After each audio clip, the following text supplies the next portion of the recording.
Hey, welcome back. I am glad you guys are here. We are doing another meal prep and you're gonna love this one. I think you will. I already am. So let me give you a little background is that I've been gone for over a week. I got home late last night. There wasn't much, as my husband said, to eat, but there was.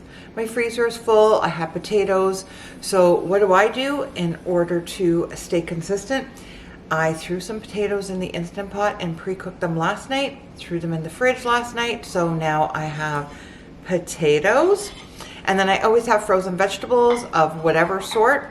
But this morning I actually felt like edamame, so higher in protein, still green. I love it, but we need to put something together. So the second thing I did was this morning I've cooked some soybeans and I'm going to make my soy milk. I also had beets in my, again, all the root vegetables last a really long time. So I have beets, I have carrots, and obviously I have potatoes. I also have a lot of pasta and rice.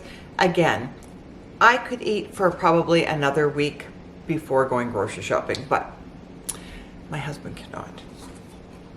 So I actually cooked up some beets because I was thinking about making a great like beet and quinoa with kale salad and a light vinaigrette.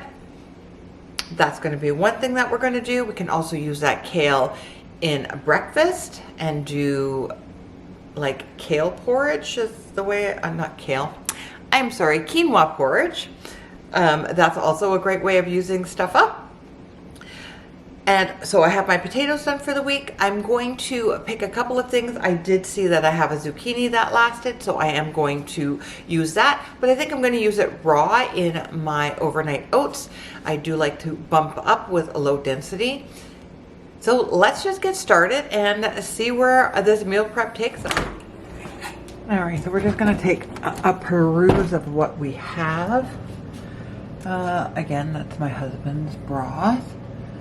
And we have some salsa verde, which we need to get more because he goes through a lot of that. We have mushrooms. Those need to get used up. I have a zucchini. My immunity shots that I had this morning. My escabeche, which we have plenty. We need orange juice. I do have yogurt. I'm going to make some granola.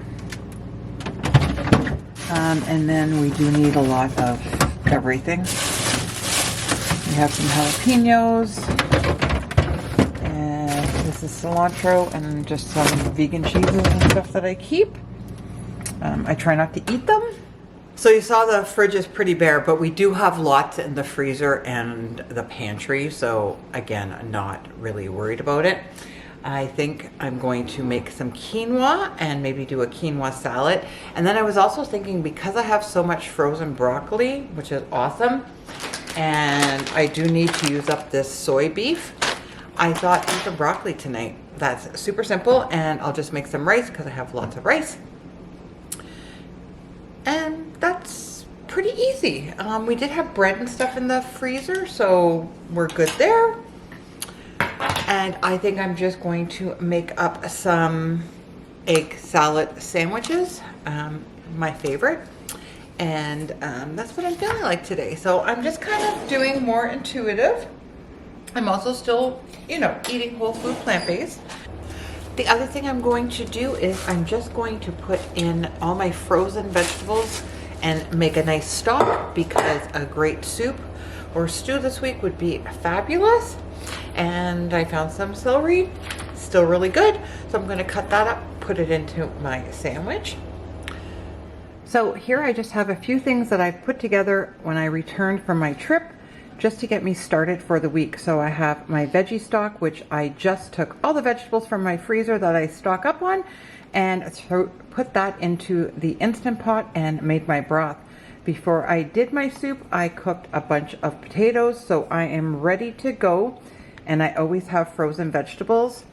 And we've made this beautiful beet and quinoa salad with kale, high nutritional value here and a lot of protein. We've got edamame in there and a complete protein from the quinoa.